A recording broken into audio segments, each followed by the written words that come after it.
Episode 1, Xiaodian Yuqin, the mystic Xuanshang god sovereign, goes out. At the beginning of the creation of the world, all living beings in the four worlds were born in the pure and turbid air, but they possessed the power of chaos and wanted to destroy the world. Fortunately, the gods in the heavens were not afraid of life and death, and sealed the chaos in the ruins. Unexpectedly, the sacred tree of Dongxiu, Zizizi, has its roots deep into the sea, and it uses chaos as its soil to breed a twin flower that can absorb the clean and turbid, and open the return to the ruins. In order to keep the common people safe, the four realms joined forces to flatten Dongqiu and destroy Shuanghua. Who would have thought that Shuanghua's spiritual body was still alive, and after thousands of years, she came to the world in the belly of the queen of the human race. One was Princess Qingkue, and the other was Yi Tan. Princess, these two princesses have different fates. Princess Qingkue is the eldest daughter, born with auspicious omens, and has been registered as a god and concubine since she was a child. The second princess, Yetan, was the concubine of the Xinyuan clan. When she was born, there was an ominous omen, and the queen also died. Her Majesty confined her in the Chaolu Palace. In the past 18 years, Yetan can't remember how many open and dark arrows she has been subjected to, but she will never bow to this inhuman world. The day after tomorrow is the day when he and Qingkue leave the court, and Yi Tan will definitely vent his anger. She made her personal pet slowly change into the appearance of His Majesty, and vented her anger on him. Qingkue went to visit her father and persuaded him to go with her to Chaolu Hall to see Yetan, just in time to see Yetan slowly venting her anger at someone who was exactly like her. His Majesty was annoyed at her insulting her father and king, and threw Yi Tan into the dungeon regardless of Qingkue's obstruction. In the mysterious territory of the god realm, Xiaodian Yuqin, who is honored as Xuanshang, has been in seclusion for 1,500 years, and today is the day of his departure. He gave up too many desires and knew nothing about the world. Fei Qi reminded him to be careful when he saw the three Wanyan ancestors. As soon as they met, the heavenly emperor measured the progress of Xuanshang's spells. All the immortals were amazed when they saw that Xiaodian Yuqin had trained a ninefold golden body. The emperor of heaven told Xiaodian Yuqin that as the eldest son of the emperor, he wanted to maintain the friendship between God and man, and after a short rest, he would go to the human world to issue an edict to Princess Qingkue. Outside, Qingkue was preparing a lively coming-out banquet, but Yi Tan was imprisoned in the dark and boundless dungeon. She was very familiar with this place, and she was often imprisoned in it for 18 years. She is about to leave the cabinet in a few days, and she knows that today should be the last time she will be locked up here. Qingkue secretly took the key, opened the door of the dungeon and released Yi Tan, and gave her a handkerchief embroidered by herself.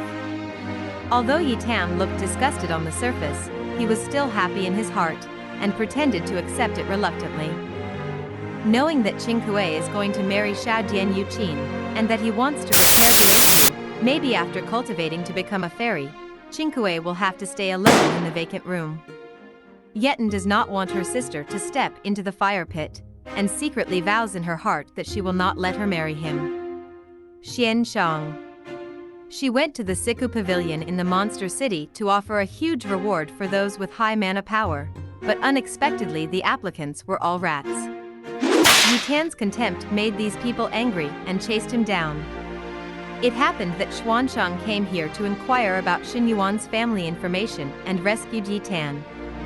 Yi Tan worshipped Xuanshang's superb spells and begged him to help him kidnap someone. But he didn't expect that the person in front of him was Xuanshang. Yi Tan took out Li Guangshi's token. Xian Shang recognized her as Qingkue.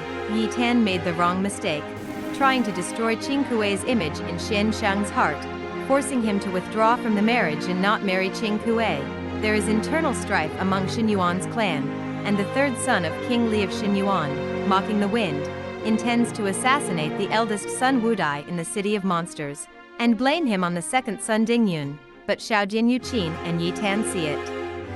Xiaofeng and his subordinate Gu Haichao wanted to kill the two of them, and Yetan wanted to take the opportunity to kill Xiaodian Yuqin. so that Qingkue would not have to marry him again. Xiao Dian Yuqin didn't know what Yi Tan was thinking, and he protected her thoughtfully, defeating Xiao Feng and Gu Haichao with ease. Yi Tan showed a look of admiration. Episode 2, Twin Flower Sisters marry the wrong man on marriage day. Wu Dai's arrival made Xiao Dian Yuqin and Xiao Feng stop fighting and turned away. Xiao Feng deliberately blamed the assassination on the gods. Although Wu Dai is tall and mighty, but his IQ is worrying, he easily listened to Xiao Feng's words. Xiao Dian Yuqin cast spells and came to the human world, and Yi Tan was also brought back by him.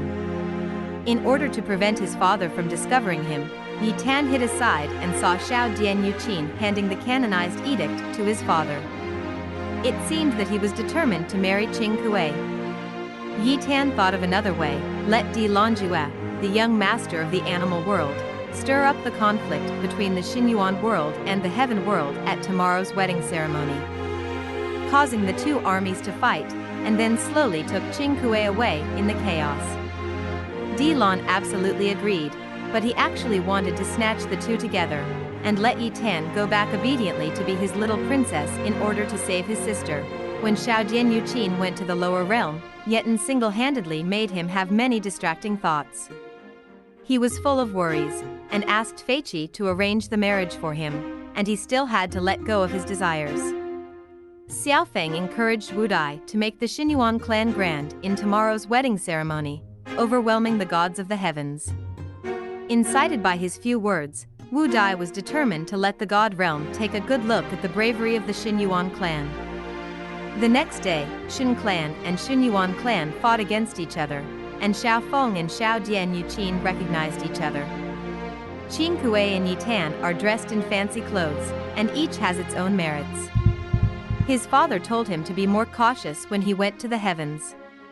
As for Yi Tan, his father changed his tone and said with hatred, this time marrying Xinyuan, don't make troubles and embarrass him again.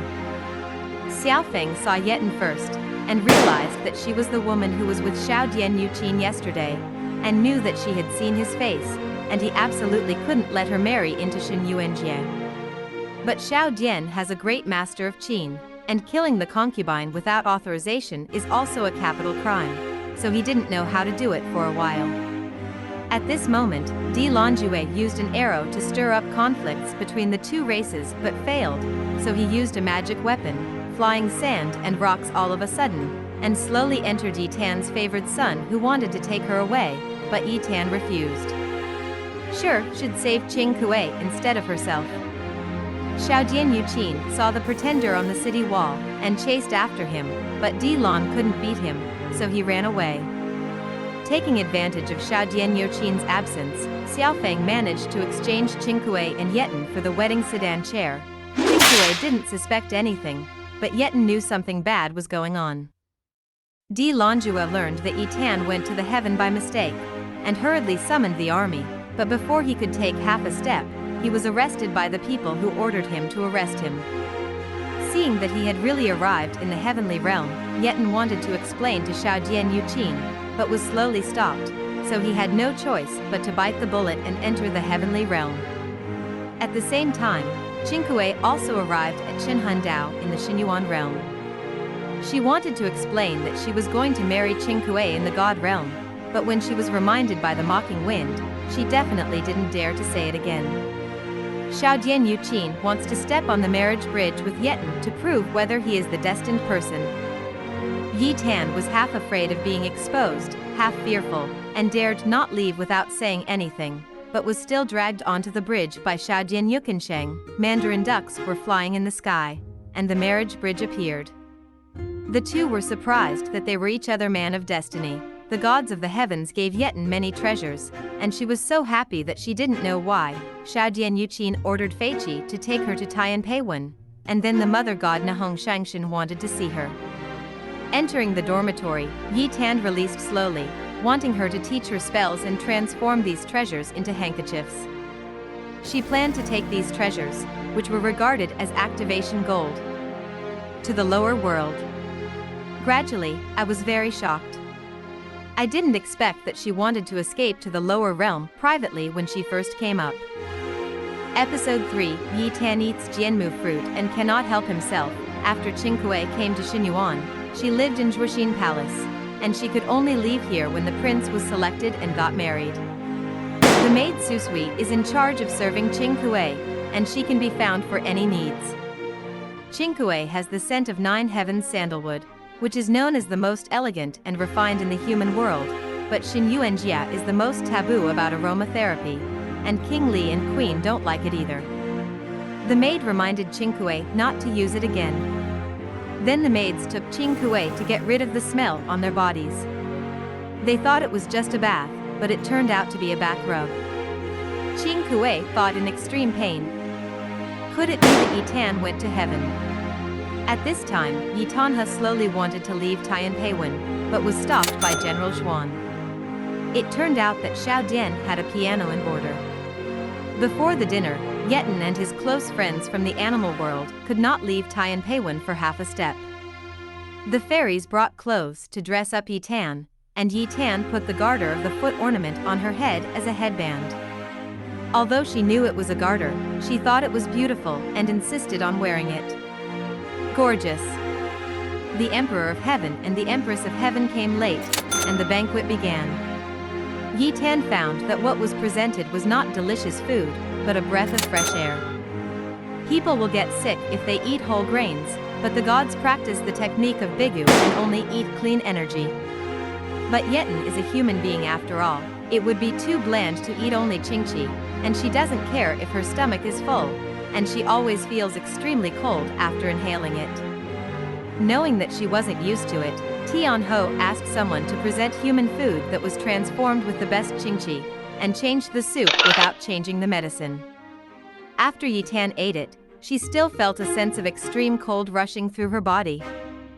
At this time in Xinyuan realm, King Li and Queen set up a reception banquet for Qing Kuei in the Fenyuan Hall.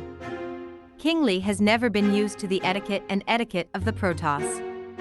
He asked Qing Kuei to save her hypocrisy. The #1 warrior in Xinyuan realm, except for King Li, he doesn't pay attention to anyone else. The second highness was born of the queen, named Ding Yun, and helped King Li. Qing Kuei wanted to drink with Ding Yun, but she found that there was blood in the glass. She was forced to take a sip, and vomited it out again in an instant. Xiao Feng knew that the Yetin in front of him was actually Qing Kuei. She was the most pure body, and couldn't drink these things. So she pretended to be drunk and knocked over Qing Kuei. While whispering in her ear, Qing Kuei became vigilant, but she didn't expect that Xiao Feng knew her identity. She suspected that Xiao Feng had changed the sedan chair, but Xiao Feng immediately denied it and poured the pot of dirty water on Ding Yun's head. When she first arrived in Shenyuanji, Qing Kuei didn't know that Xiao Feng was thoughtful and full of lies, so she easily believed his words. The Emperor of Heaven called Xiao Dian Yuqin over. Today, Yetin's words and deeds were disrespectful and violated the rules and regulations. The Emperor of Heaven asked Xiao Dian Yuqin to teach him well before the wedding, so as not to lose the majesty of the heavens. Slowly retrieve the red fruit for Yi Tan, and Yi Tan eats it to satisfy his hunger. She and Qing Kuei are twins, and they feel the same pain. She originally wanted to get in touch with Qing Kuei by engraving letters on her hands, but she was afraid of the pain and dared not do it. Meet in the city. Afterwards, Qing Kuei wrote a letter to her father in the world, hoping for his help. Yetin went to Xiaodian Yuqin for help, but unexpectedly the fruit he just ate was Jianmu fruit. This Jianmu fruit is also called Lingxiao forbidden fruit, which is used to help the gods and immortals who want to reproduce. As soon as Xiaodian Yuqin finished speaking, the Jianmu fruit in Yetin's mouth flew into his mouth, and Yetin also rushed up abruptly and kissed him.